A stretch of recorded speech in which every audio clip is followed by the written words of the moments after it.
Welcome to the 2018 Minnesota Gubernatorial debate featuring Republican candidate Jeff Johnson, Democratic candidate Erin Murphy, and Democratic candidate Tim Walz. The 2018 Minnesota Gubernatorial debate is hosted by the Coalition of Greater Minnesota Cities, Greater Mankato Growth, and the Greater Minnesota Partnership, and is brought to you by KTV, Mankato and North Mankato's public access station. And now, from the Verizon Center Grand Hall in Mankato, the 2018 Minnesota Gubernatorial debate with your moderator, Marvin Rhodes, General Manager at KUIC TV in Mankato. Thank you very much, and thank you all for coming out tonight. And thank the three of you for being here with us, too. We just had your titles of who you are, what you do, and I'm going to drop that from here on out. So if it's okay with you, it's going to be Tim, Jeff, and Erin. We'll just have a conversation. Early on we had talked about calling this a debate, and I'm not sure we get as much out of a debate as we do if we just hear who you are, what you do, and where you stand on things.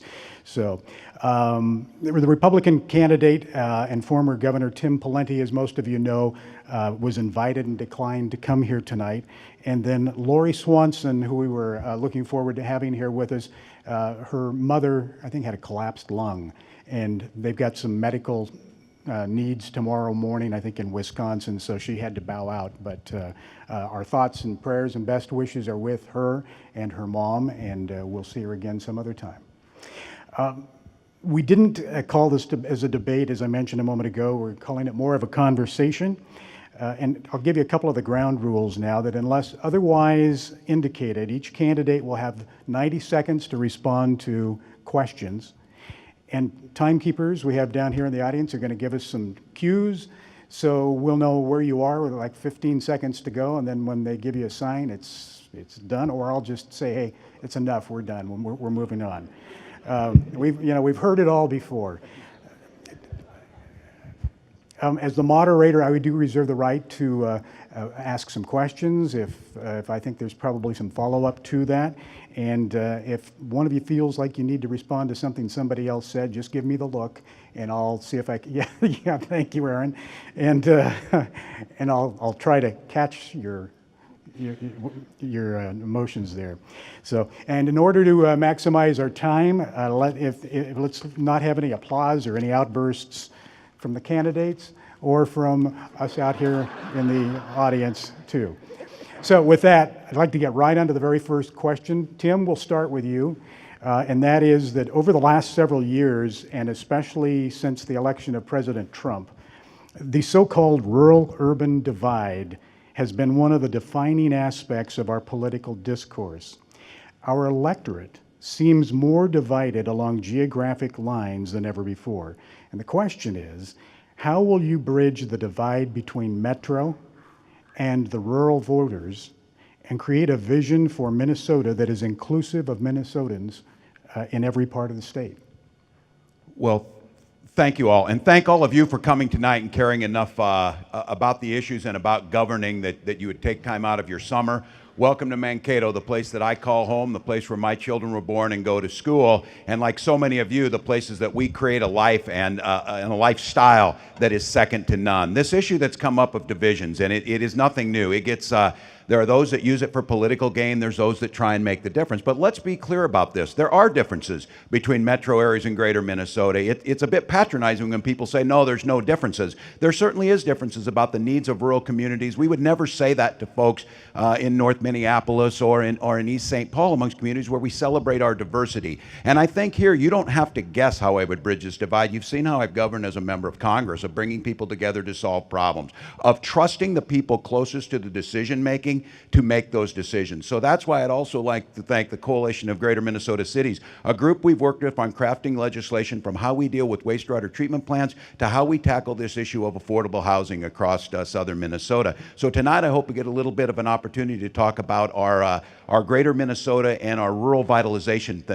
plan that we're putting together. These are a whole coalition of things. It's not just one thing. So as we talk about broadband, everybody talks about broadband. It's much bigger than that. of course, we must deliver that, but the capacity to build a Minnesota where everybody succeeds is simply being held back by the politics. As your governor, I'll ensure we invest across the state and make it happen. Jeff, same question. Well, thank you, and I also want to thank you all for being here and thank the groups that put this on. So that divide is real. In fact, I live in Plymouth right now, but we spend more of our time than not outside the Twin Cities, and there's a lot of frustration, I would say, when I talk to people in greater Minnesota. And I think I am the only one in this race on either side of the aisle that has the unique background of having spent the first half of my life essentially in greater Minnesota and the last half in the metro. I was born and raised in Detroit Lakes. My wife was born and raised in Crookston, Minnesota. We went to college in Moorhead, so we're actually children of northwestern Minnesota, but we've been in Plymouth for the past 20-some years. And I, as a Hennepin County Commissioner for the past 9 years, spend every week in the heart of Minneapolis trying to deal with some of the most difficult issues that plague our inner city. And one of the biggest problems that we have when we talk about this divide is there is a lack of trust, at least amongst some, when you separate between urban, suburban, and greater Minnesota. I actually think there's almost a three-way split in this state. And I think having somebody who has lived and worked in each of those areas is a way to bridge that divide and hopefully gain some trust that other leaders might not have, because I think it's absolutely possible. Erin? It is wonderful to be with you tonight. I want to begin with a confession. I was born in a little town in southern Wisconsin. My dad was born in Gays Mills, Wisconsin, so if you're in the southeastern part of the state and cross over into Wisconsin, you're in his neck of the woods. So I have my own roots in a small community, grew up in Janesville, worked in Marshfield, Wisconsin, rural community, before I came here to practice nursing at the University of Minnesota. I'm not so sure my zip code is the matter. I've spent 12 years in elected office, 12 years traveling the state, spending my time with the people of Minnesota. First, because I was curious, wanted to learn how things were done in different parts of the state, especially thinking about healthcare in our public schools. But as I have campaigned across the state, I have spent my time with the people of Minnesota all over the state, and frankly, I think that's the best preparation to do the job of being the governor for the state of Minnesota. When I listen to people, Minnesotans, they are not talking so much about the urban and rural divide as much as they are saying the thing that matters to me, to my community, what's happening here where I live is being neglected. That's true in North Minneapolis. That's true on the east side of St. Paul. It's true in Blaine. It's true in rural communities that dot the landscape across the state of Minnesota. That's because of the dysfunction inside the state capitol and certainly the dysfunction in Washington, D.C. And when we use our politics to try and beat the other side, when we use our politics to try and win the next election and not focus on Minnesotans' future, people feel left behind by that. That's what we need to tackle. That's what I want to do. Thank you. Thanks, Erin. Next question is for you, Jeff. One of the next governor's first tasks is to put together a budget and have that ready to go, and we'll submit to the legislature for their consideration. The current revenue collections look pretty good, and they're strong, but there's also a lot of uncertainty in Minnesota's, fiscal outlook. What would be the priorities in your first budget as governor, and when it comes to taxes and spending? And then secondly, what are the programs that you think we ought to have more money spent on, and those that maybe we should not be spending? So I can tell you, first of all, just before I talk about the specifics, I'm going to be a very, very involved, engaged, and active governor in this whole process from the start of the session. Not at the end of the session, but from day one.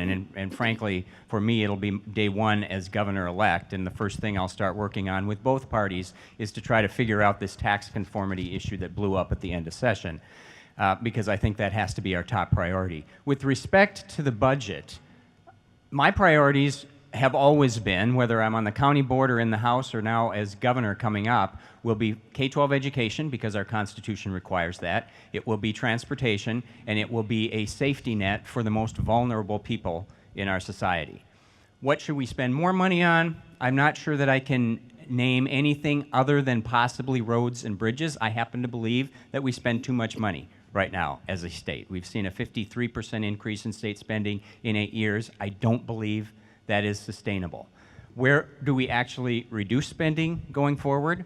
I could probably name a few areas, but the area that stands out the most is our human service spending. Because when you compare Minnesota to similar states in demography and in size and in population, that is the one area where we are completely out of whack with similar states. And I believe that we can have the strongest safety net in America, but do so a bit more affordably than we are now. When I was the majority leader in 2013 and 14, we put Minnesota's budget back together again. When Tim Pawlenty was our governor, he drove the budget into the ground and really harmed the state's economy, and you experienced that, many of you did, in communities across the state, especially when we cut LGA and higher education. We didn't invest in transportation. So in 2013 and 14, with Governor Dayton, we put that budget back together again. I've got a lot of experience with the budget, and I'm ready to do this job. With a budget that is balanced structurally, which we have right now, with a modest surplus, we can begin to do the work to plan our future. And when I decided to run for governor, it is because when I look ahead, we have some real challenges that we need to tackle. We need to make sure people have access to affordable health care, and we've got to rein in costs at the same time. We have to invest in our schools across the state because we haven't caught up with 2003 and inflation. We have to invest in transportation and roads and bridges and broadband. I announced a plan yesterday to fully finish the job on broadband. And one thing I want to make sure you know from me, we're going to open up regional offices, 8 of them, when I'm the governor, because it's time for us to stitch each other back together again. It's time to pull us back together again. And it's time to make sure that Minnesotans are connected. And one way to do that is to make sure the state government is connected with the people of the state of Minnesota.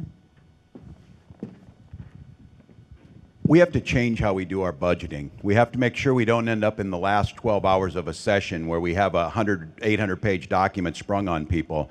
What we'll do, and what my pledge to you as governor is, we've already started this with One Minnesota Community Prosperity Act. We're bringing in mayors. I have 4 co-chairs that are working this. The mayor of Minneapolis, the mayors, suburban mayors. We have Fergus Falls mayor, and we have our tribal leaders up on Mille Lacs. The idea that we should do is we should design a budget around what our needs are. We're asking the wrong question when we just say we're spending too much. How do we know? How have we made the decisions? Are we spending enough, or are we spending the right amount? And when we talk about the priorities, the simple priority with this administration, and you're seeing this partnership work in how I picked a running mate in Peggy Flanagan, former director of the Children's Defense Fund, Minneapolis school board member, suburban legislator, that you don't do these things on the back end. But we're going to make those investments in people, and it starts with education. I got asked what my radical idea about education was. Fund it. There's a radical idea for you, making sure the best quality teachers are in there based on the outcomes we have. But you don't do these things in pieces. Children don't come in pieces. States don't come in pieces. So when we talk about a transportation plan that works for all of us, with rural broadband, making sure we're investing in the case so that we can grow businesses, making sure that healthcare piece that everyone is covered, and we move to making sure we have a healthier population. But until we write the budget with the inclusion of everyone who's impacted, we'll get the same results. Under my administration, you will write it, and the leaders in this room will write it, understanding what that impact makes for their communities.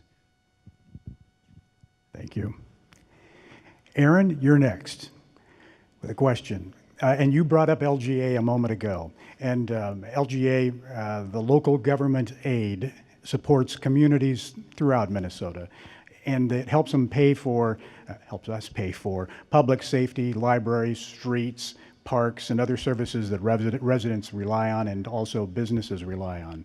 LGA has been successful at narrowing disparities between communities and helps cities provide quality services while keeping the property tax rates reasonable.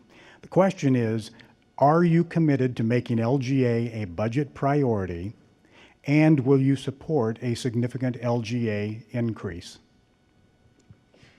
I will, and I am committed to LGA and to an increase in LGA. I understand how important it is, local government aid. We all know what Tim Pawlenty did to LGA, and you know what happened in your communities as a result of that. And I had part of the responsibility of making sure we put that budget back together again with people like Tim Flaherty. I see out there Tim Flaherty.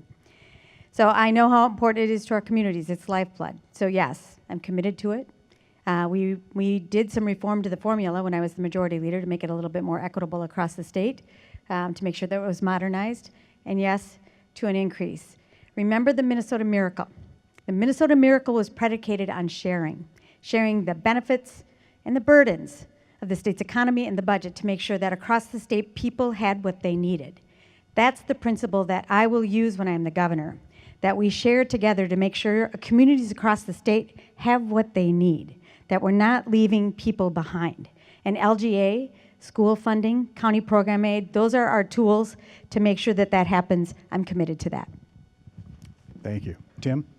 Yeah, I agree with Erin. She's absolutely right. LGA is critical. It was smart. It's what Minnesota does in innovating. In 1971, when we put LGA in local government aid, the idea is that there's disparities and there's different needs. For example, we may have to build a township bridge like we did in Pipestone County that was $3.1 million and it served 15 families. Now, if you wanted to have a discussion on that, was it worth it? Could those families have gone around? You need to hear the rest of the story.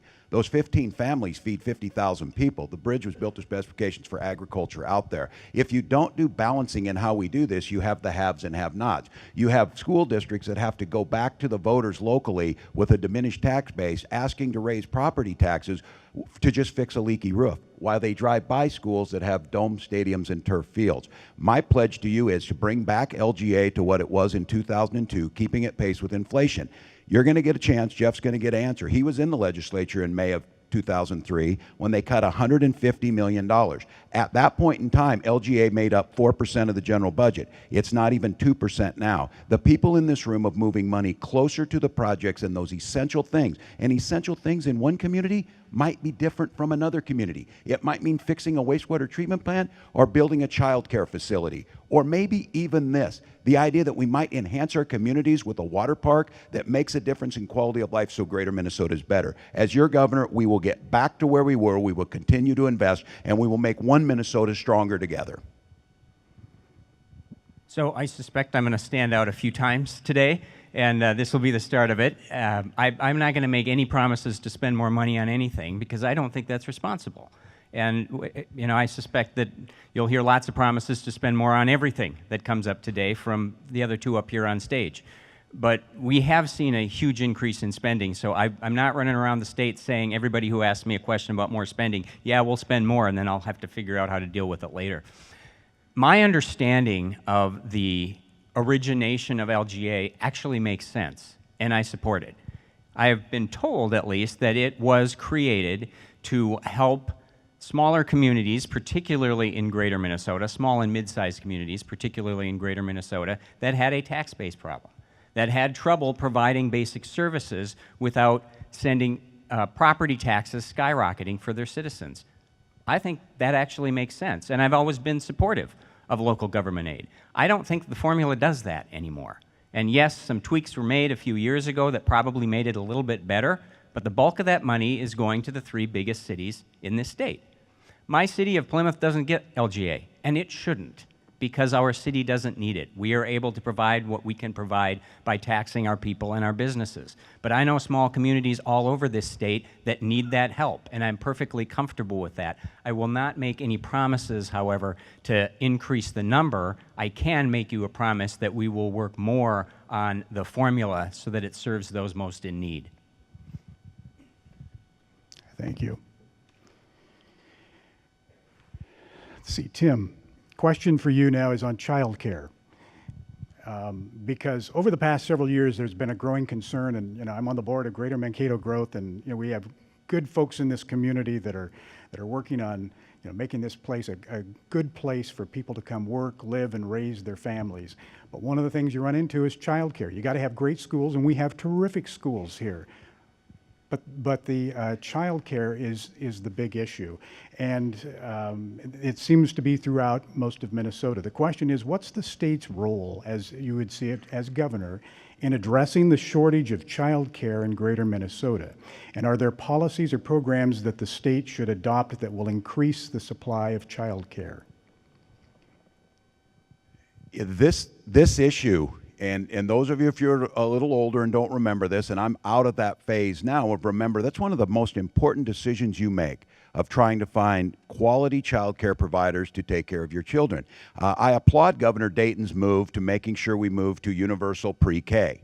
We need to make sure our children are ready to go. But what the question is on those pre-4-year-olds and how we make sure that we're getting them the quality care. One of the first things we can do is we can fully forecast and fund CCAP, the Child Care Assistance Program, to make sure we're not reimbursing at a rate that allows people to make this happen. One of the things in our Community Prosperity Act does, it allows the block granting is the way this would work from the state with local matching. It allows the local communities to make the decision, and I fully anticipate there will be many communities will use that to help build child care facilities. We can use tax rebates and tax incentives to employers who are trying to do the things that we know is the best for child development and happiest employees and best productivity, put child care into the workplace so that parents can take their kids. We've got folks driving 45 miles if they can find the child care that's out there. And this especially falls on communities of color, the equity piece of this, that trying to find an affordable child care while you're trying to work, barely making living on minimum wage, creates a discrepancy that leads to that opportunity gap in this state, which we'll talk about on education. 70% of the workforce in this state in the next 25 years comes from community of colors. We need to make sure those children get the right start. Thank you. So I've always been supportive of our sliding scale for those who need help with child care, and I actually love the scholarship program that has been put forth the last few years, because I believe we should give parents choices rather than government saying, here's the child care you must have if we're gonna give you some benefits. Let the parents make that decision. So that's important to me. But I have to add that the biggest part of this problem was created by government. My sister has had an in-home child care for 25 years, so I get an earful every time I go back up to Detroit Lakes about how government treats her. And we've been traveling around this state, including in Mankato, and we've probably talked to 100 either in-home child care providers or providers at smaller to mid-sized centers around this state in greater Minnesota. And some of them have left the business, and others are thinking about leaving the business. Not because they don't love their work, not even because they can't make ends meet, but because government is regulating them out of business. And we hear it over and over and over again. Most of them are women who are trying to provide a service in their community that people desperately want and need, but because of how they are treated by some within the Department of Human Services, they're leaving the business. And so while I do believe that we could probably do a better job with respect to the sliding scale and with scholarships, government needs to back off a little bit so that these people can provide the service they want to provide. I was in New York Mills late last year to talk about their solution on childcare. And they taught me an important lesson, one that you already know, that different communities across the state face different challenges on a similar issue like childcare. They are a manufacturing community, lots of jobs, people who want to take those jobs but can't find childcare because they have a childcare desert there. For 2 years, Head Start teachers, local elected city councilors, a county commissioner, the mayor, and the head of HR at the manufacturing company that builds boats in New York Mills met to develop a co-op in a public building where child care providers could come and run their business and create an economy of scale to create child care that met the needs of that community that did shift work. They needed a little bit of bonding money. They needed a little bit of help from the Department of Economic Development but couldn't get it. They needed to be treated like a small business in a co-op. They needed the rules twisted or bent just a little bit to allow them to proceed. That's where we can help. And when we think about childcare, it is tied to employment and it's tied to our economic well-being as families, and it's tied to the well-being of our kids. So we've got to get it right. But there isn't going to be one answer across the state. That part is clear to me. And I'm watching communities develop solutions that we have to pay attention to. So yes, for sure, we need to fund CCAP. There's a waiting list there, and that's unforgivable. But I think we have to listen to the people who are doing the work, who are struggling with some Regulatory burden, also struggling with difficulty because the licensors are looking at things in different ways depending on who's looking. But first and foremost, the solutions going forward are going to come from the ground and from our communities, and that's where we're going to find our path forward. Erin, as governor, would you be committed to making sure this is taken care of? We have to take care of it for our economic well-being, for the well-being of our children, and for our workforce. We already know we're short of workforce in manufacturing and healthcare and education. And if we want to make sure that we're meeting the needs to build our economy of the future, we got to make sure that people who want to work and can work. Child care is integral to that, yes. Got it. Thanks. Okay, Jeff, ready for you. Another question here. This one's on workforce development. And as Minnesota's economy continues to grow and as our population continues to age, there's a growing shortage of workers that's coming along here to fill the existing jobs. From your perspective, what are the key strategies for ensuring that Minnesota has an abundant and qualified workforce now and into the future? So this is actually the #1 issue I hear when I'm traveling around Minnesota talking to employers. 4 years ago when I ran, it was regulations and then it was workforce availability. Now it's the other order.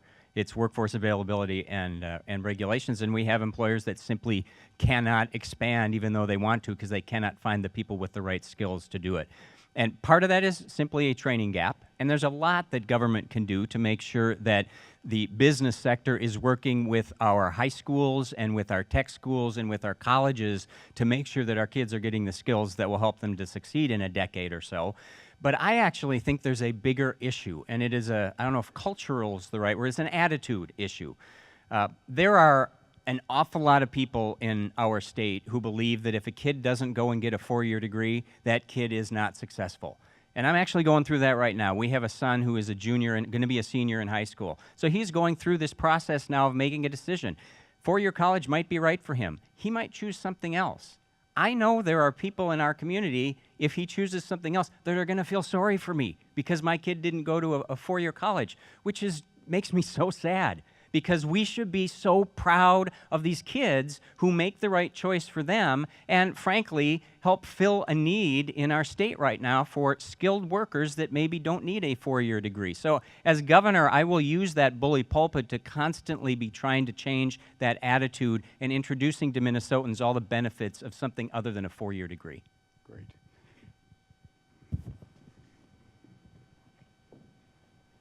In different parts of the state, you will hear different iterations of the issues that we're talking about. And certainly if you want to fix workforce or address workforce, you got to think about a number of issues. But I'm going to talk about it in isolation in this case. There are great examples of partnerships between our community colleges and employers, especially manufacturers, where we are training the workforce that we need going forward. I was in Alexandria. I don't know if anybody's here from Alexandria, but their high school is a great model that we should be paying attention to because the kids there, it's a beautiful school, by the way, it's beautiful. The kids there are getting a great education, but they're also getting a real hands-on experience in the trades, in the culinary arts, in agriculture, in healthcare, where you can become a nursing assistant in that school, in business and communications. And there's a partnership with the community college, but also with businesses in the community, with the ag industry in that community. And those students are getting a real taste for what the opportunities for them going forward are, so they can choose if they want to go to a community college, if they want to go into a trade, if they want to go into healthcare or to business. That is a model that we should be replicating and investing in our K-12 schools so our students are getting that hands-on experience so they are preparing for our future. There is no doubt that business understands where our workforce shortages are. I'd like government to be a little bit smarter about that so we can predict it. And I want to dig in with that at the Department of Economic and Development so that we are partnering with business to build the workforce, not just for tomorrow, but for 5 and 10 years from now. This issue is everywhere across here. It's a good problem to have here in Mankato. I believe we're at about 2.1% unemployment, but that comes with its issues. It's a holistic approach to this. It is about training that workforce for the future. It's about being smart. We've got folks here. It's Alexander. We're doing it in Rochester. I saw Mayor Brady's here, and somewhere out here is Superintendent Joe Brown, who's got Welding Academy out at Fairmont, placing kids with a good living wage to be able to start working, where we build tractors in southern Minnesota. We build dump trucks over at McNeely Steel, things that make a difference. So there's one strategy that we have to make. Again, I would go back to this piece. 70% of our workforce in Minnesota in the next 25 years will come from communities of color, and that includes immigration. That's being a state that welcomes the workforce into immigration. It is huge in southern Minnesota where we're agricultural based, but it is huge at places like the Mayo Clinic, making sure we're a country and a state that is recruiting and retaining and welcoming to the workforce that's coming forward. And then there's smart strategies we can do with already trained folks. We were up on Superior Street up in Duluth today. If you go up there here recently, be ready. The entire street's tore up. I will mention they had to raise their sales tax to get the money to do it, but 77% of the people voted to do that because that's what they care about. But we were there with a workforce that's taking former soldiers' helmets to hard hats programs that we changed a law federally in the GI Bill that allowed them to use their GI Bill dollars for apprenticeship programs and housing allowance while they are an apprentice so they can work in the construction trades. That's what a state does looking forward. That's where we look across all spectrums to make sure that workforce is there. And when we do that, we don't have to go chasing our tail when an Amazon comes around or something. We're prepared on the front end with the best qualified, healthiest workforce in the country. They will choose us then. Thank you.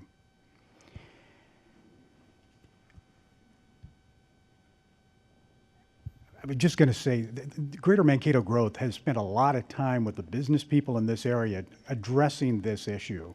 And this community is working well together to try and come up with some answers. I mean, you got folks at Taylor Corporation, you've got people all over the area that are working to figure out how can we do this together, because we're all in it together. It's affecting all of us.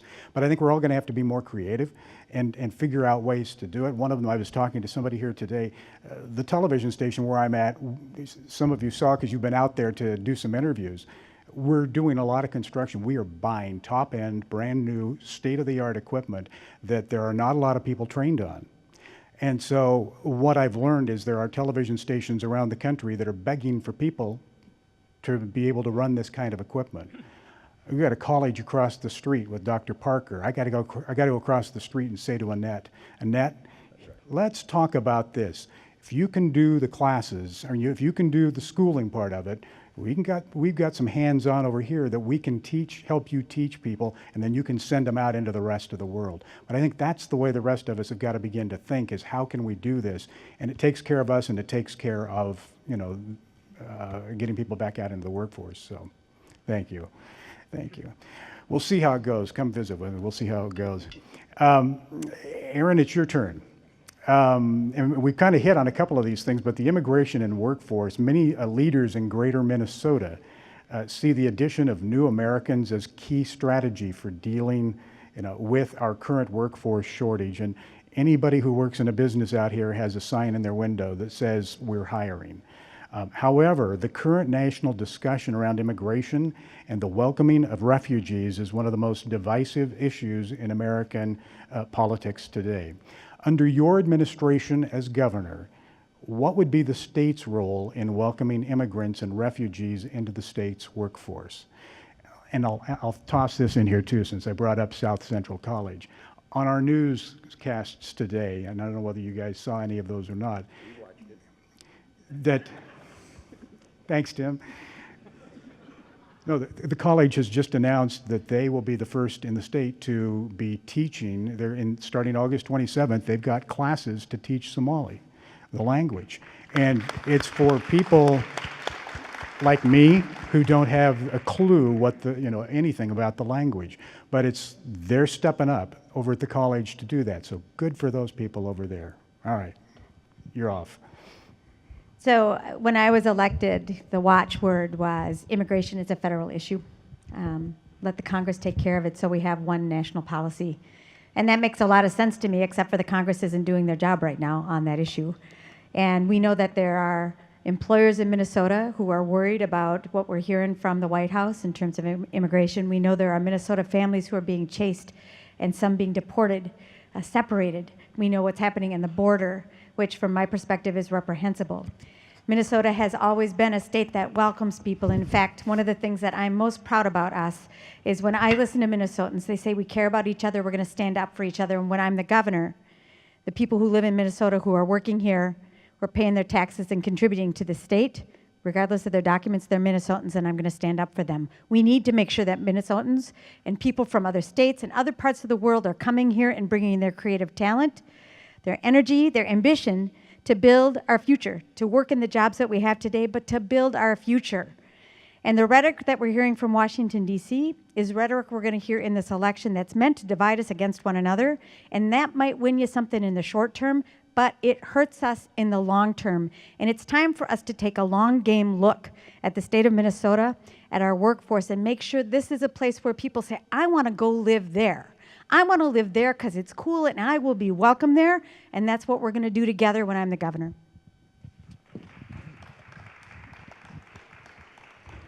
Well, I agree. The demographics are there, and we need to be factual about this nation. I think all of us know. I'm running with, as I said, Peggy Flanagan. If some of you do not know, she's an Ojibwe woman for White Earth. So whenever the question of immigration comes up, she says, I have something to say about this. And I think for all of us to understand, we know what it says on the Statue of Liberty. It doesn't say get the hell out. And we understand that every nation has a responsibility, every sovereign nation has a responsibility to control its borders. You can do that in a smart manner. Erin is right. Those in Congress, those in the Republican leadership have chosen not to do comprehensive immigration reform. That's why when people think, and I respect this, and we need to tell our neighbors who want rule of law, of saying, well, why don't people just get in line and come through the line to get here? Because there is no line to get into, because there is no legal way for people to be able to move into that. So we have to understand is we are going to have to work with the federal government, dysfunctional or hopefully more functional at some point. But what we can do now is the exact stuff that was being mentioned here. We have a workforce that's here. We have to ensure that we're not leaving these children behind. If any of you have lived in a foreign country and you can't speak the language as clearly as possible, there's an assumption that maybe you don't have the skills to do things. And when I lived in China and my Chinese was not great, I was always so frustrated about that. So we need to make sure in our schools we have culturally competent teachers that look like those kids in front of them to move them through the skills that allows them to function and do all of the things all of us have done and our families have done, grow into that American dream right in Minnesota. So I have a very different perspective on this, as maybe some of you know.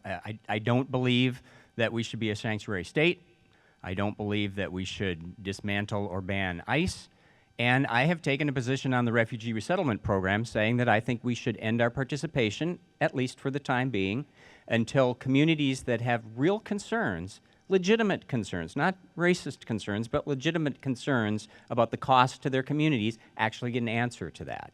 And the place that we've seen it kind of blow up the most is in St. Cloud, but there are other communities in the state as well. And we have citizens in St. Cloud who came forward and said, we want to know what the cost of this is because we believe it's significant. And the answer to them was not, let's figure that out. The answer was, you are racist and you're white supremacists and shut up. We can't have this discussion in our state right now. It's really hard. And my belief is that until we get an answer to that question, we know from the Department of Human Services that the cost to the state is hundreds of millions of dollars a year. We know that much, but we don't know, the legislative auditor said we don't have the information to figure out exactly what it is. But it's significant. And my thought is, as I look at many of the refugees recently that have come, unemployment is skyrocketing with them. We better figure out why that's happening and actually help them find work and achieve the American dream before we continue to bring more in. So it's a little different perspective. I appreciate the ability to actually talk about it, though, because sometimes it's a topic that's really hard to discuss with people. Next question. It's going to be for Tim. And it's recognizing that in many rural communities, agriculture represents the largest economic sector and source of employment. Greater Mankato Growth has launched Green Seam, as you're well aware, an initiative to position our region as the go-to location for talent, business, innovation, and education related to agriculture, all things agriculture. How will you, as governor, further our state's ag economy to ensure that the greater Minnesota remains economically vital? I am going to mention one thing. Last month I had supper in Rochester with a group of 5 Syrian families. They're all cardiac surgeons, just as a side note, at the Mayo Clinic. This issue is This state is founded on agriculture. For the folks here with Green Seam, we work together on this. We know the impact. We know that the state of Minnesota's founding principle was once we figured out that we could grow here, once we figured out people carving out of this rich soil, then we started doing the value added. This is the state of Norman Borlaug. This is the state that fed the world. Agriculture is critical to what we do. And when we see it that way and we start making policies, and this is where that interface, and I'm going to, I believe the case, I've worked on 3 farm bills. I bring a knowledge to farm bills into state government that I think benefits Minnesota in a way that we have to start looking forward. For one example, making sure that we're doing things for our beginning farmer and ranchers. The average age of a farm family in southern Minnesota is 57.2 years old for someone on the land. We need to make sure we're incentivizing to bring that forward. We need to make sure that we see our farmers in partners. And when we make decisions that impact all of us, and if that decision is how do we clean water, let's make sure that those farmers are there on the front end of the discussion, because their concern for sustainability, their concern for making things work is the same. So we have this opportunity. The world is going to need 40% more clean water, 40% more food, and 60% more renewable energy. Minnesota's positioned better than any place in the world to deliver that.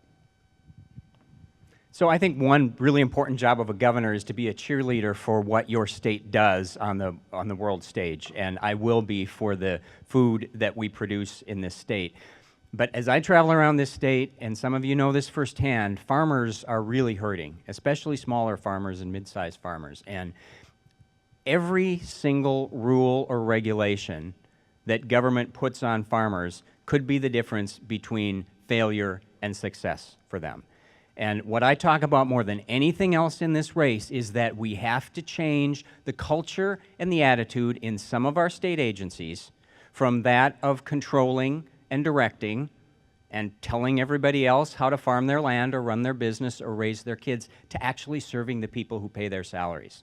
And I hear the stories about the DNR and the MPCA and Bowser and some others, Department of Ag, from farmers where they have a perception, and I think sometimes that perception is true, that the folks who are regulating them do not care about how their regulations affect them.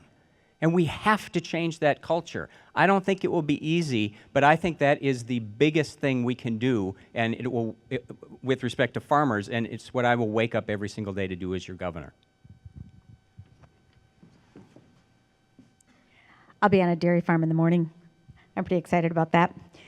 I've spent a lot of time with farm families across the state of Minnesota, and while it is right, I think we're in the 5th year of a depressed farm economy, and land prices are high. That's creating a real problem for people who want to retire and for young farmers, young people who are anxious to get back onto the land to farm.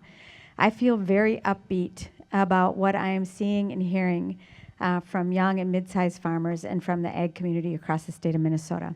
Number one issue that I hear from people who are living on farms is healthcare and the cost of healthcare. I hear about it when I was in Gibbon, Minnesota, and a gentleman talked about the fact that 2 of their surgeons or 2 of their physicians were going to retire, and they're worried that the facility in that community is going to close. Or in Cannon Falls, when I was in the combine with a corn farmer there who said he's paying about $28,000 a year out of pocket for his premiums. He can't afford it, and it's hurting his ability to farm. I'm a single-payer healthcare supporter. It's time for us to lead the nation again like we did 26 years ago when we passed Minnesota Care and make sure people have access to healthcare. That is going to help our rural economy. That is going to help our farmers. So will investing in research, in cover crops, in the things that we can do to protect our land. And so will a further investment in trade and access to markets.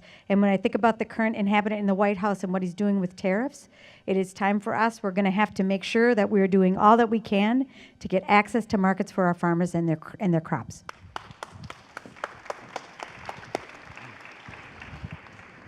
Tariffs are kind of a big deal in farming. I'm going to move to broadband. And Jeff, you're up. The deployment of broadband internet service has been a priority for the Dayton administration, and the legislature in recent years has pushed that forward.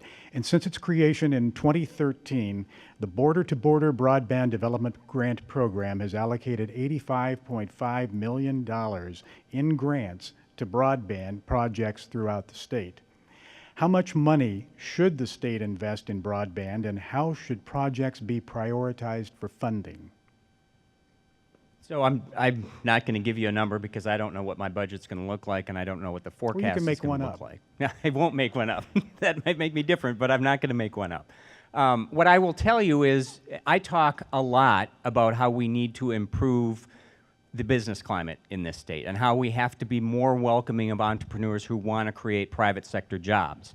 You can't do that if you don't have high-speed access. That's just the reality of it. So to me, this is a business issue. And when you ask me where should we spend more money, and I said I couldn't think of anything, here's an area where I'd at least be open to that. I'm not a believer that government should compete in this area. But I do believe that there are some programs in place that I would support and possibly even beef up that provide grants or incentives or tax changes when the private sector is not stepping up on their own, because I just do not happen to believe that, that you can compete in the world economy if we are not connected across this state. So I'm sorry I can't give you a number, but I'd be open to at least increasing what we're doing. The big numbers here are coming from the federal government, though. We're talking about at least 10 times as much, and there's an area where you can fund it yourself at the state level and also be an advocate with the administration for more coming to our state. I think it's time to connect Minnesota. It's time to finish this job. I was in Morris, Minnesota a few years ago for the Rural Arts and Culture Summit. There was a woman there who was from Appleton, Minnesota. She went to college in Pepperdine. You remember this, Colleen? She went to college in Pepperdine, but chose to work as a documentary filmmaker in Appleton, Minnesota. And she said, the world is mine because I'm connected through broadband. If we think about healthcare, education, commerce, or our connectivity to one another, broadband is critical. 2013 and 14, and Matt Schmidt is over there. I saw you. I know you did a lot of leadership on this. We created a grant program. We haven't funded it fully. I think $85 million so far. The Supreme Court just ruled and said that companies that are selling things in Minnesota that don't have a presence here in the state of Minnesota have to pay sales tax. And we know now from our Department of Revenue that's going to raise between $140 and $200 million a year. I'm committed to spending that money every year, $120 to $200 million every year in that grant program to finish the job to connect Minnesota across the state. We know that disparities between urban and rural and broadband, that's real. And we need to connect people if we want to deliver health care, so you don't have to always drive to the urban core to get the very best care, to connect in education. We need to do this for our future, and I'm going to do it. Connect Minnesota, we announced it yesterday. We're going to get the job done. Well, all the greater Minnesota leaders and all those mayors who are here, you've been hearing this for years. Folks come to you and they say broadband. And a few years ago, we just started saying if they're not bringing a backhoe or dick twitch and fiber, then don't tell us about that. This has got to get done. This is absolutely crimping. And I got to be very clear about this. We're at a point now, rural electrification, there is no business model that delivers to that final mile. The economy of scale doesn't make it work. This is a role where government steps in. We have rural telecoms are doing a great job of trying to help out on this. If we're going to wait for the federal government, the numbers came out today, we have a $1 trillion deficit that no one's surprised about because of the tax cuts that will underfund, and they've continued to defund USDA rural development. Colleen is sitting right here and knows that to be a fact.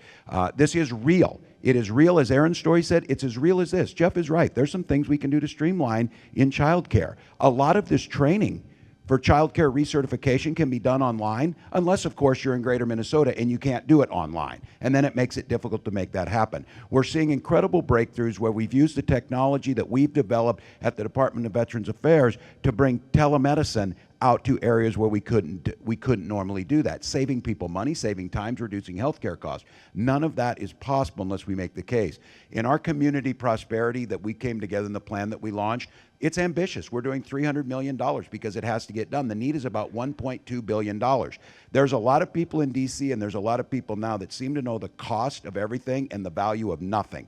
Connecting rural communities is where the value comes back to us. Thank you. Going to move on now. Erin, you're up next here with the question on transportation. And in the 2012 Governor Dayton's Transportation Finance Advisory Committee determined that our transportation system faces at least 20 billion of unmet needs over the next 20 years. Since that report came out, the legislature and the governor have been unable to agree on how to fund those needs. As governor, what's your plan for funding our state's transportation needs, and what new sources of funding might be needed? If there's something that we have to do and we want to get it done, we got to find a way to pay for it. And that's been the devil in the detail around transportation. The last real infusion of significant ongoing funding in transportation came with the override of Governor Palente's veto back in 2008. And, you know, if you spend much time on the roads across the state of Minnesota or some of the city streets in St. Paul, Liz Wafel, then we know, right, we've got a real issue here in the state of Minnesota. So I'm ready to invest in it, and I'm ready to raise taxes to do it. I support a gas tax and a gas tax increase. I support the funding that we need to do transit, both in the metro area and greater Minnesota. I was up in Grand Rapids talking with the head of the Chamber of Commerce there. Sometimes we hear that we don't need transit in greater Minnesota. People don't like transit in greater Minnesota. People who are aging need transit in greater Minnesota to get to their doctor's appointments and to see their family. But the head of the chamber in Grand Rapids said, we need transit in the metro area because we can't get our goods through that metro area in a timely fashion. This is about business, it's about family, it's about safety, it's about our way of life. And if we want to improve Highway 14, Highway 23, if we want to make sure that Minnesota is a place where people want to come and live, then we have to invest in transportation, and if we want to do that, we have to pay for that. I will propose that in my budget, and we will get that work done. Transportation is one of those key issues. We were up in Moorhead last week, broke ground on the 21st Street underpass. Those of you who know Moorhead, everybody up there, there was a whole town came out because everybody there has so many stories of near misses with the trains. We've got oil trains moving through there, and they had to back up. We've got folks that are professionals on there working with Burlington Northern, but we finally got it. But here's the thing. They've been waiting for this for decades. Colin Peterson is there with me. There's three of us that worked on the federal side of this. Governor Dayton stepped up to actually finally fund it, but some of that early money, that was by Jim Oberstar. There are people that are dead that started working on these things that long ago. So this robust idea, and you had people tell you that you could give tax cuts while they stood there and watched previous generations invest in us and watch this deteriorate. That $150 million cut back in 2003 to LGA, well, if that would have been to reduce the deficit or something like that, but keep in mind, they left us with a $6.5 billion deficit that happened. We've got $1 trillion nationally after we did the cuts. Minnesotans are fair. I agree with Erin. They always catch us on tape. They've been running an ad on me. Tim Walz wants to raise the gas tax. Well, run that ad for me because that's true. We have to get this done. We have to talk to people about how we're going to do it. Minnesotans are fair. Tell them where the money's going. We can talk about infrastructure bank. We can talk about better ways to deliver services and speed up the delivery of these projects. But the fact is, Minnesota is competitive. When big opportunities come, they're looking at our transportation system. Multimodal, we have to invest in it. So I do not support a gas tax increase, although I'd be very interested actually in using more of the bonding bill for city streets and city roads, and I would be open to using part of the general fund for that purpose. Our highways in Minnesota are almost all user fee funded. That's not true at the local level, obviously. But I do not believe that we need a gas tax increase because ours is one of the highest in the country already. Our income tax is one of the highest in the country. Our beer tax is one of the highest in the country. Our cigarette tax is one of the highest in the country. Our estate tax is one of the highest in the country. Our sales tax is one of the highest in the country. Our license tab fees, which are really a tax, are some of the highest in the country, and I know I'm missing a few. We are not lacking in money in this state. We are not taking too little from the citizens of the state of Minnesota. I happen to believe that we could do a much better job in prioritizing our transportation spending. This is my life on the Hennepin County Board because trains, light rail, commuter rail, now streetcars and trolleys are a religion for some people. And they are an extremely expensive and inefficient use of our very scarce transportation dollars. And I think if we start actually focusing on those things that everyone in this state relies upon, roads and bridges, and a very world-class bus system, we'll be in a much better spot. I'm going to move on to transit. And this will be a question for you, Tim. Related to the issue of road and bridge funding is the issue of transit. Perhaps no issue has been more a symbol of the urban-rural divide than transit, especially in the metro area. The question is, from your perspective, do rural voters have a stake in meeting the transit needs of the metro area? Is it possible to make significant strides on the issue of transportation if the solution doesn't address the road, bridge, and transit needs of both greater Minnesota and metro? Yeah, first of all, we saw today on our finances, AAA bond rating, one of the best in the nation, highest education system, quality of healthcare outcomes, and quality of life as people rate that. So you get what you pay for in many cases. We are 48th in returning of federal dollars. We're 48th in returning of federal dollars, so those super low tax states like Mississippi and other states that don't have the outcomes we have, there's a cost for that. Minnesotans are fair. Tell them what you're buying, use it wisely, and make investments. On this issue of transit, it goes once again. It's insulting to believe that you're going to go in and tell individual communities. That's why the block granting way and the way that we're talking about Community Prosperity Act turns back local control. Let's be honest, you're not going to build enough lanes. Good luck tomorrow on 35, by the way, in Minneapolis when it's closed. You're not going to build enough lanes for the projections on the population. Transit and moving this, and anybody who tells you, well, it's subsidized, good, ride an airplane and find out how that happens. Ride whatever it is.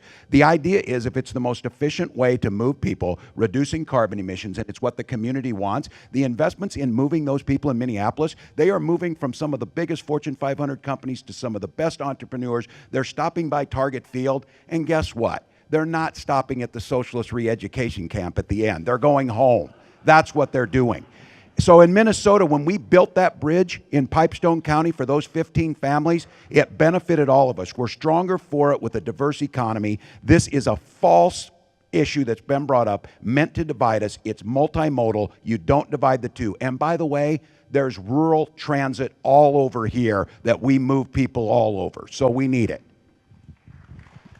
Well, of course, the whole state has an interest in the transportation system, including transit. We have, as somebody who lives in the metro, it is extremely important that we have more than one mode of transportation, and I think that's true of population centers all over this state. But let's be smart about it. Rather than fantasizing about Europe or Portland because they have a trolley system and now we got to bring ours back, let's actually focus on what it is, transit-wise, that works for people and that is cost-effective. I look at Southwest Light Rail. I'm not opposed to trains if you can show me one that has a return on investment that makes sense. But we're going to spend probably in the end $2.2 or $2.3 billion to build that. We're looking at tens of millions of dollars every year to subsidize it, and that's for each one of these. And it's going to take, the estimate is, between 2 and 2.5% of the traffic off the road. Nobody is even going to notice. Now, you can make other arguments about maybe economic development, although we subsidize all of that development along the line, or you know, something else maybe. But from a transportation standpoint, from a congestion standpoint, this doesn't work. It's not smart. And so absolutely, the entire state has an interest in a multimodal system throughout the state. I just want to be smart with people's money, and a bus system is a much better way to do that.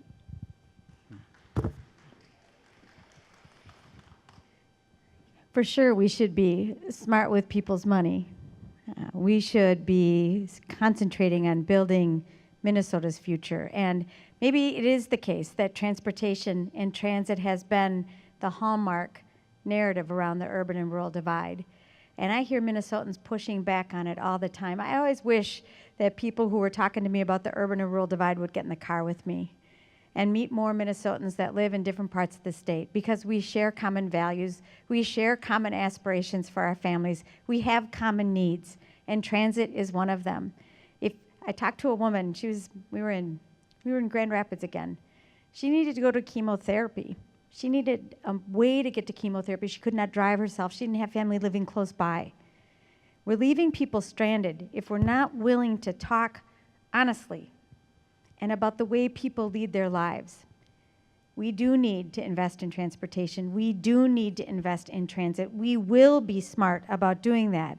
But if we use roads and bridges versus transit as a cudgel against one another to win an election, which is the way it's been conducted in the last number of years, then we're not going to make the progress that we need to make. We need, in our politics, to crush the urban-rural divide and focus again on Minnesotans and how we're leading our lives together, and how when we stand together and remember that we rise and fall together, we succeed together. That is how we build a future together. Sorry. I'm just keeping my comments to myself. So anyway, that's why I'm kind of just smiling here. But you got to live in a small area like this or some of the outer areas, and we will see things like lots of money going into the metro area. And we all know how important that is. There is not a question about that at all, because we get just as frustrated driving in Minneapolis and those towns. I don't like to go there. That's not where I go. I can get to the airport, but I don't want to deal with all the traffic. So I understand. And I've lived in big cities. But when we see all the money, it feels like the money and the work is going into the metro. The rest of us in the outer areas feel like we've kind of been forgotten. And that's just Marvin. That's not the groups that were sponsoring this at all, but that's. To recognize, right, that feeling of getting left behind is a common feeling among Minnesotans in communities all across the state. And again, I think it's because there is a level of dysfunction, a level of embrace by the status quo and holding on to power inside the Capitol. That is getting in the way of us actually accomplishing what we need to accomplish. We should think about transportation as the whole state, absolutely. We should be funding transportation statewide. It should be one package, roads, bridges, transit together, and investing to build that together to make sure that we're thinking about the whole state. So how do you change that thinking in the legislature that you just talked about? Well, what I would, first of all, you were speaking for the Coalition of Greater Minnesota Cities, because there has been a disparity, because that's what happened when they cut LGA. That's when they took away the power for local decision making. And the ownership that you feel in this is not someone making the decision for your community. It's being part of that community that makes the decision before that ever gets to the budget. This thing of building the coalitions and turning it on its head about deciding how much we need and making those decisions together is how you break this dysfunction. It's not going to make any difference if you just change and we have this split legislature and we do the things the same way. We're going to end up with the same results. We're talking about Peggy and I and all of the people in this room building budgets together, moving this Community Prosperity Act, making sure that you're making the decisions on how that happens, and you cut out all that animosity. You start to see that Mankato had a say in this. You remember well when this community asked for federal money for County Road 12, and everybody said, oh, that's a bridge to nowhere. Remember the bridge to nowhere? There was nothing out there. Go out there now and look what happened. That was smart local decision making. City council members, I see them here, rural development people, county commissioners who are here, all of those folks made that happen. That's how you do it. That was a smart investment that the taxpayers of Minnesota have gotten back tenfold in 5 years. That's how you build it. Can I just add something? Sure. Because you mentioned you have a feeling that there's been a great focus on the metro. And I think you have that feeling because there has. And I don't think it necessarily started and ended with LGA changes, but I think that certainly in the last decade or so, we've seen a very metro-centric focus in the legislature and from the governor.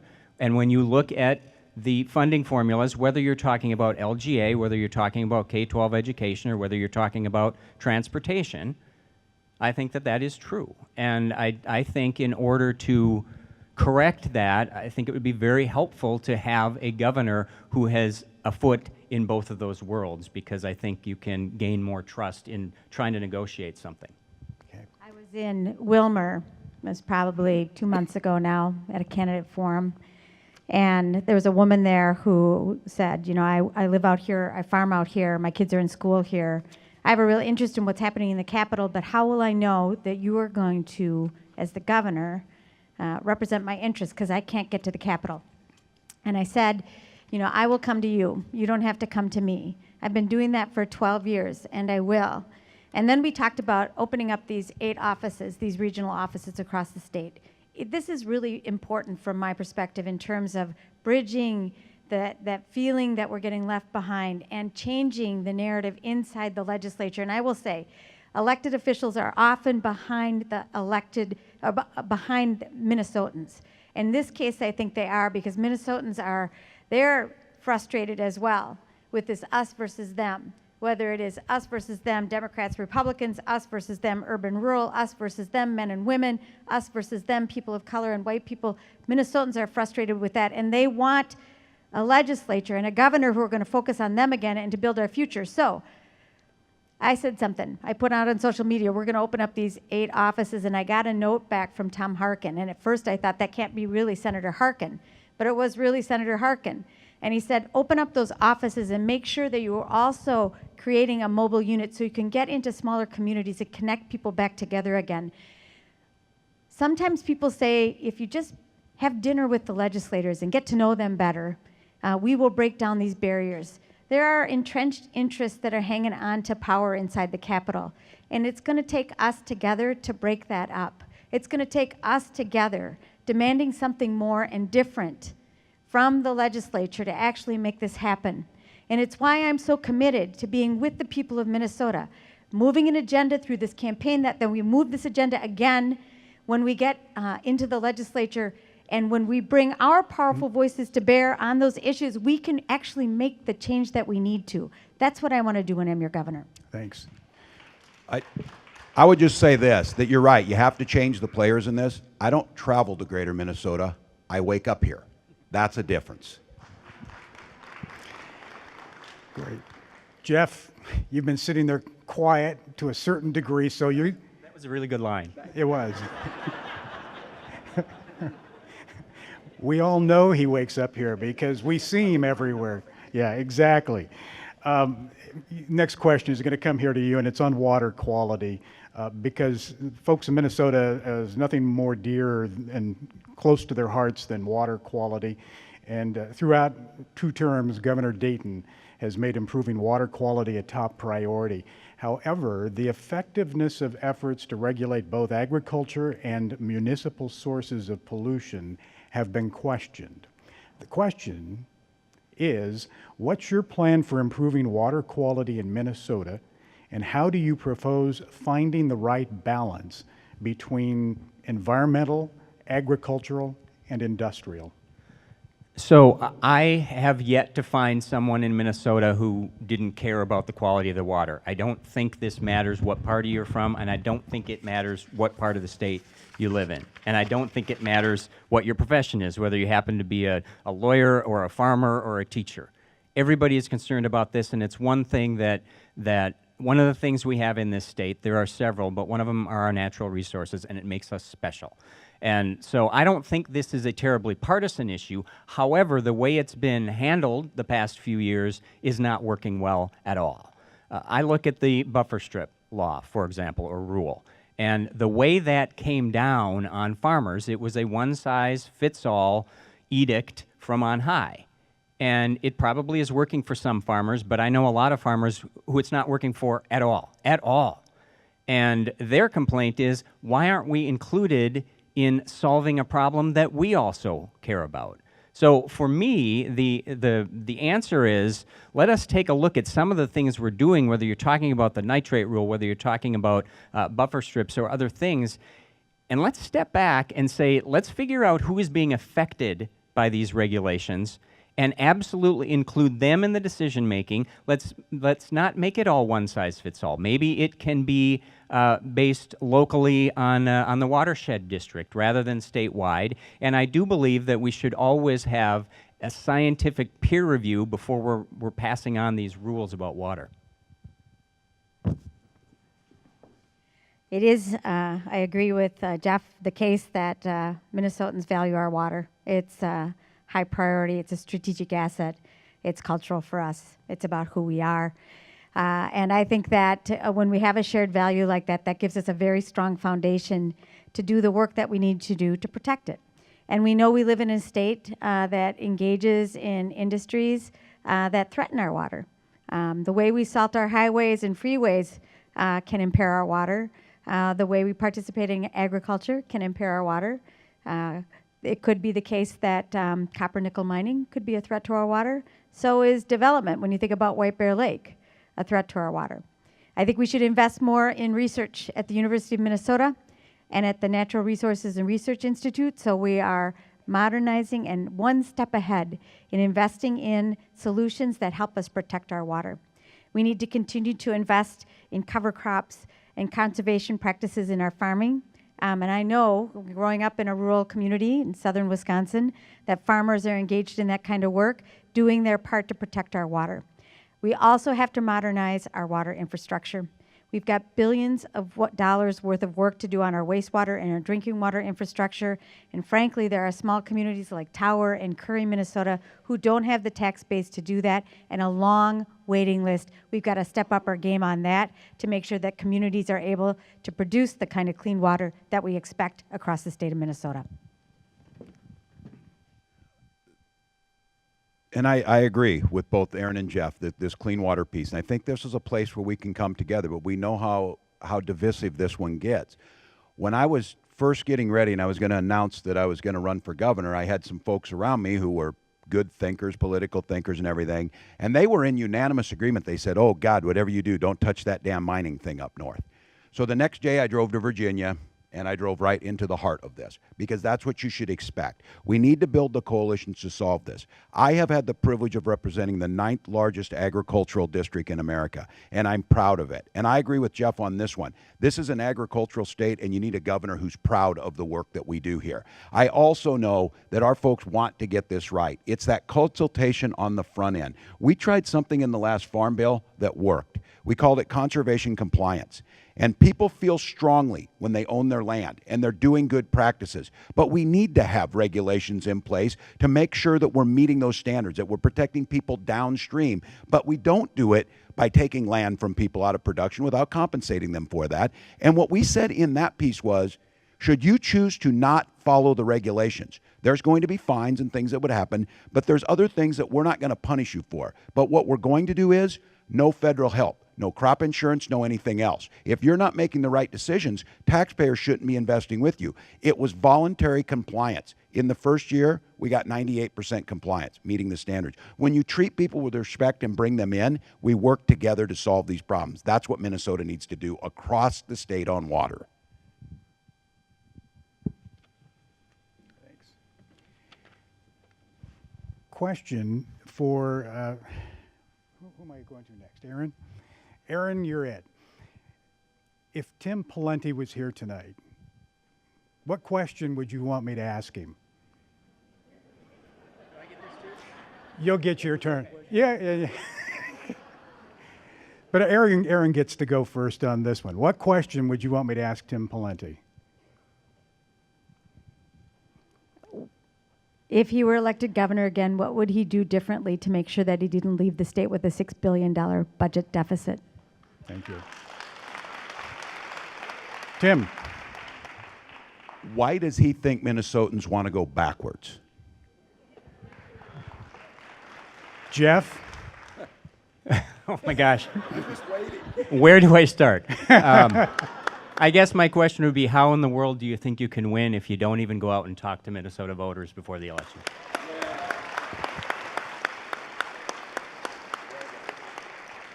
All right.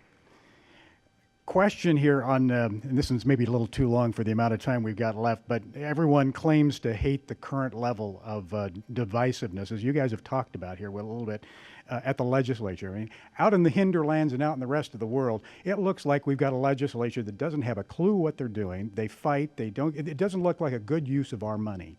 I mean, we pay for that, and nothing gets done till the very tail end of the session.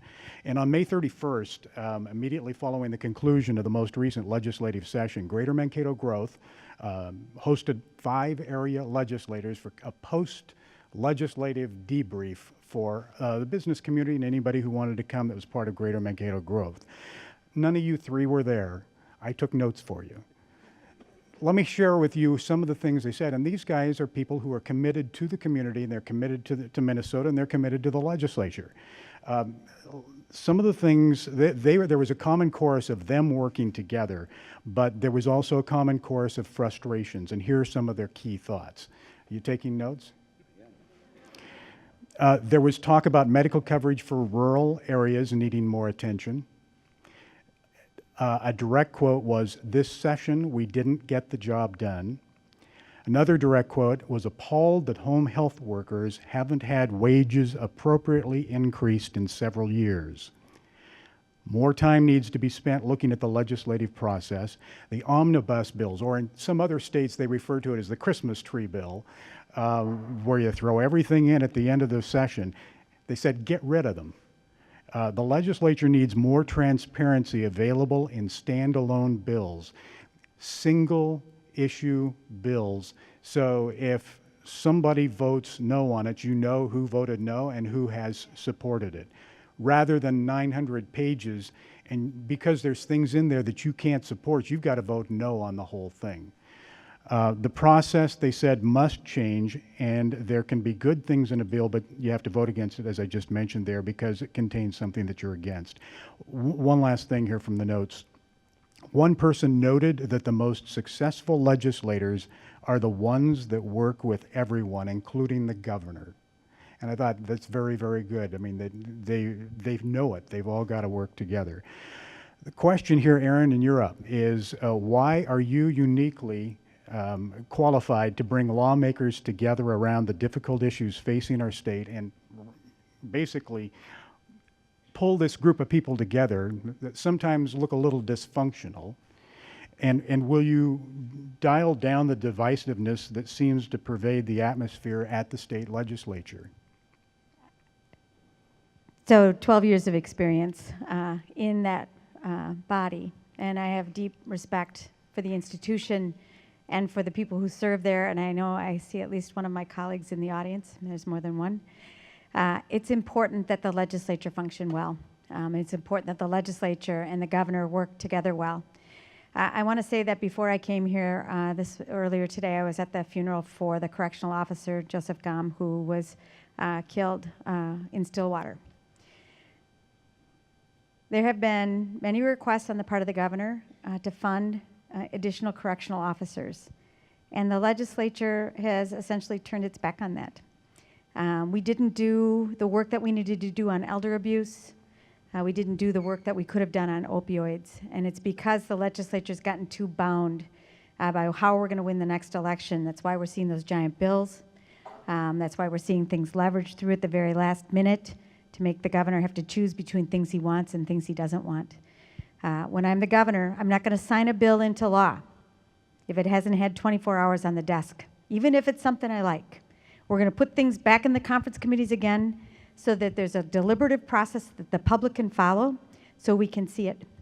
And I'll tell you this, when I was the majority leader in 2013 and 14, I worked across the aisle with then Minority Leader Kurt Doubt.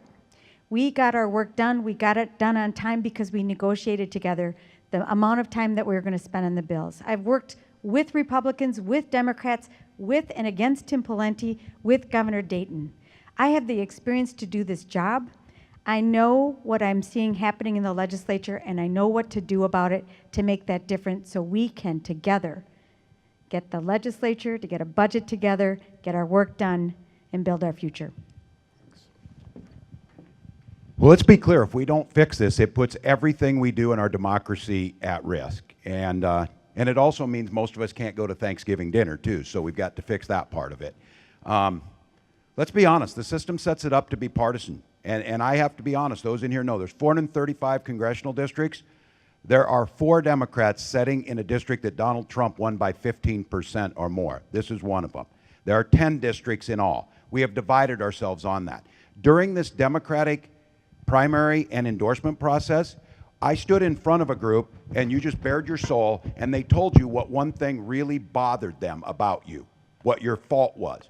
Mine was, you talk about building bridges too much. Not literally, but figuratively. The idea that you talk about bringing groups together rather than saying no and cutting them off. That's how you get rewarded by being the most partisan.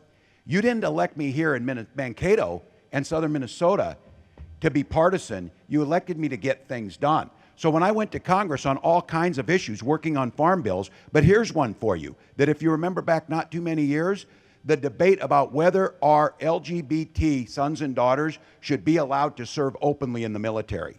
It was my job to go out and round up the Republican votes on the other side to take on that incredibly divisive issue, and we did it, we passed it, we ratcheted it down. We have a stronger, fairer, better nation.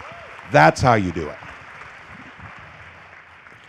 So legislative success, I believe, is more about relationships than anything else. And I'm on a county board of 7, and I am frequently the lone no vote. I lose a lot of 6-to-1 votes.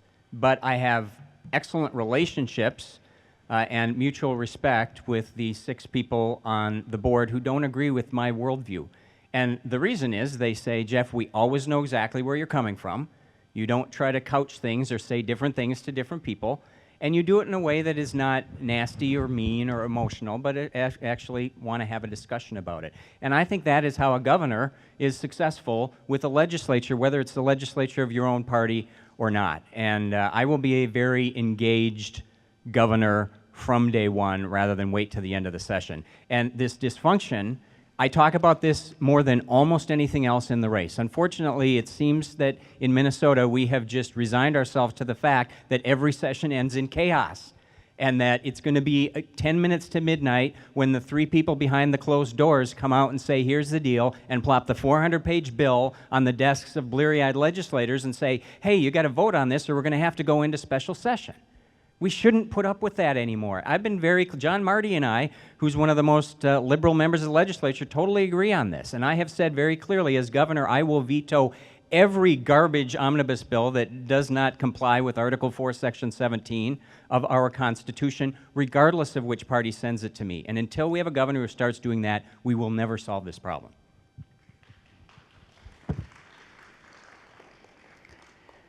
We've reached the end of the evening, and it's oddly enough that you guys pretty much did your closing statements in your last little bit here, but I know we were going to do 2 minutes apiece, but do you want to do just like 1 minute, and we'll finish it off that way. Let me ask one last real good question while you're finishing this. Democrats and Republicans, do we vote for Democrats or Republicans, or do we vote for the person who has the best vision and the best leadership to take us into the future? The person. They're all staring at me.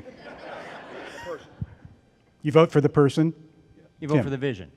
For the individual? And Erin? Okay. All right, Tim, take 1 minute. You got it. All right. Great job. Thank you very much. Big hand. Oh, thanks. Well done. Special thank you to Jeff and Erin. We travel all across the state. These 2 show up at everything. They're doing the work, so I appreciate it. So thank you on that.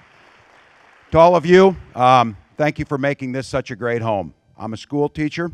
I'm a football coach. I'm a retired sergeant major. I'm a husband. I'm a dad. I'm a son-in-law. My mother-in-law is here. Behind every successful congressman's astonished mother-in-law. Hi, Lynn. So, my running mate is an incredible advocate, an expert in early childhood education, a Minneapolis school board member, a mom of a beautiful 5-year-old girl named Siobhan, and a Native American woman from Minnesota. We bring a vision of Minnesota that we can make this state anything we want to. We can invest in our people, in our education. We can invest in health care. We can see our neighbors' differences for simply differences and make this state do the things we want to do. So I hope on August 14th you get out and you vote. We need your vote, Peggy and I. Once we do that, we'll go on to November, but then the real things start. One Minnesota where every single person gets the opportunity to succeed. Thank you.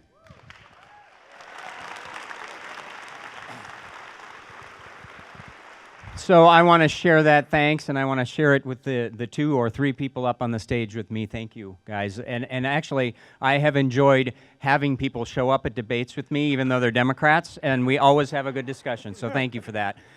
So my running mate is Donna Bergstrom. She is a retired lieutenant colonel in the Marine Corps Reserve and a member of the Red Lake Nation, and is an amazing woman. And she and I separately are traveling all over this state. We have talked to literally tens of thousands of Minnesotans, not through 10-second sound bites on TV or through attack ads on television, but face-to-face, so that I can look people in the eye and say, here's how we're going to change Minnesota and make your life better. Here is how we are going to change the culture to actually serve people, and here's how we're going to fix a very broken system. So for those of you who are Republicans, I would love your vote. You can vote now. Early voting has started, and thank you all for being here tonight. Thank you. Thank you. Thank all of you for being here. I am Erin Murphy. I'm a registered nurse. I'm a mom. My daughters, Anna and Bridget, are 27 years old, twins, married to a guy named Joe Faust. He's a self-employed painter. He paints houses mostly in the eastern part of the metropolitan area because the transportation system doesn't really allow him to get to the western part of the metropolitan area anymore. True. I grew up in a family that taught me about politics. They taught me about a powerful kind of politics, the kind that is about improving people's lives. And when we stand together, when we stand up for one another, and we advance a shared vision for the people of Minnesota, we can actually build a bright future for the people, and I want to do that with you. As I listen to people across the state, they're worried about their communities, they're frustrated with the lack of action inside that Capitol. And the answer to that cynicism, the answer to the worry, the answer to what we see happening in Washington, D.C. rests with us. The answer to the cynicism rests with us.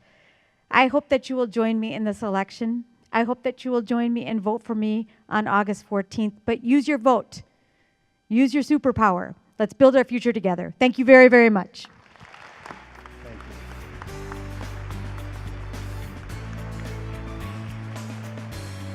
Thank you all three. Thank you. Thanks, Jeff. Thanks, Erin.